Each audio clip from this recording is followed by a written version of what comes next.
Hello, welcome to this short video on retrospective dialogue sheets with me, Alan Kelly. What is a dialogue sheet? This is a picture of a dialogue sheet. I didn't invent them, they were invented in Stockholm. I have applied them to software development, specifically the retrospective part of software development, typically found in Agile and other types of project.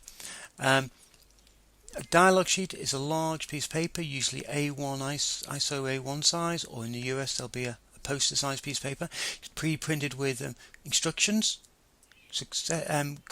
questions and exercises, thought-provoking quotes and images. The idea is for the team to sit around here and have everything they need to do a retrospective. There's space in there for you to write your comments, make your notes. Dialogue sheets have multiple uses. These are specifically retrospectives, and we're talking about retrospective dialogue sheets here. There's a URL here, you can download them for free. You'd have to register, but you get the sheets for free, and there's several different designs.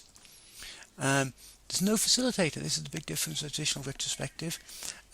You don't need a facilitator. The team organise themselves. If you want, you can have a facilitator. To be honest, there's not a lot for a facilitator to do once they've presented the sheets to the team and told them to get a pen. Facilitator could observe. With some teams, a possible retrospective facilitator might need to intervene, but I've never seen it happen.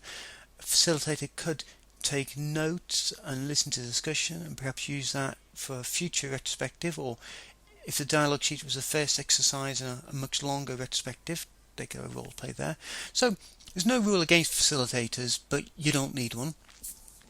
The sheets tend to be for teams of 3 or more people, simply because if you've only got 1 or 2 people on a team, there's not a lot of discussion you need to have, and people are usually quite capable of having that.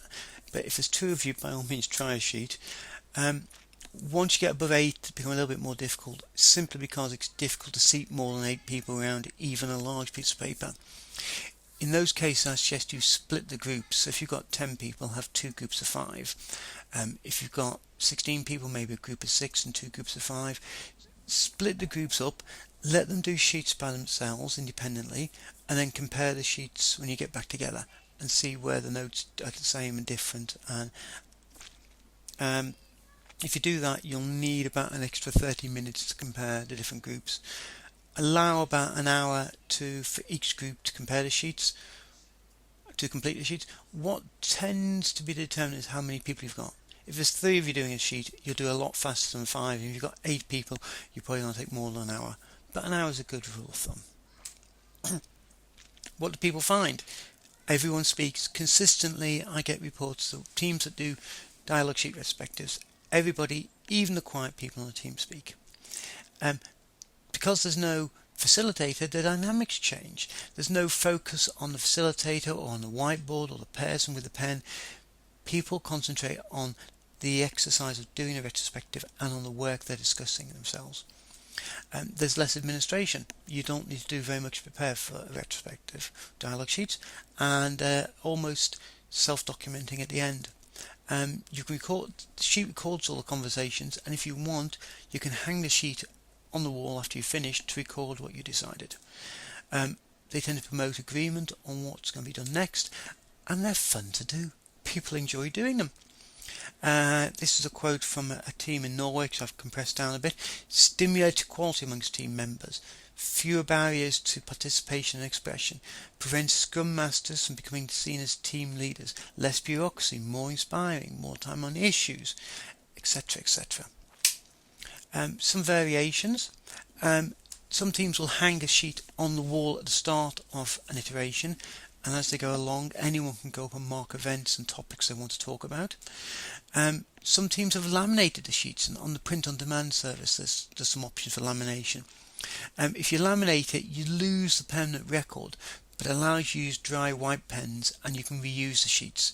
Personally, I don't think the sheets are expensive. I'd rather you use one and use a new one next time. Some people prefer to have them laminated and reuse the same one. Distributed teams can use the sheets. My favourite story is of a team where part of the team was in the UK, US, and part of the team were in India. Each sub-team took a sheet, completed it in their own time, and then they compared notes. The Scrum Master summarised the results and compared the sheets. And one of the comments we got from there was several people said it was the best retrospective they had in years. Okay. I hope I've convinced you now. How do you do it? Go to this URL, get yourself a sheet, print off the sheet. This can be a challenge because it's A1 poster size. You're going to need a large printer or a large plotter more probably. You can go down to your local print shop, your Call Quick or whatever, if you've not got a printer yourself. Depending on where you are and how much you shop around, that can be anything from 10. I think the Keeps Ahead was £10 or $15, up to about $30-40 dollars. There's a print on demand service, as I mentioned, on the website. Some people have tried printing them off as A4 or A3 sheets and taping them back together. That doesn't have a great track record, partly because it actually takes quite a while to tape 8 A4s together, and partly because you can see the joins, they don't quite match up. Once you've got your sheet, you need to take 60 or 90 minutes, you need a desk, you need somewhere to sit around, and everyone needs a pen, and you just start at number 1 and follow the instructions and the questions on the sheet and keep going from number 1 all the way around to the final question. That's it really. Thank you for listening. If you've got any comments, please email me. If you've got any questions, please email me. And if you've got any suggestions for improvement, there you go, please contact me.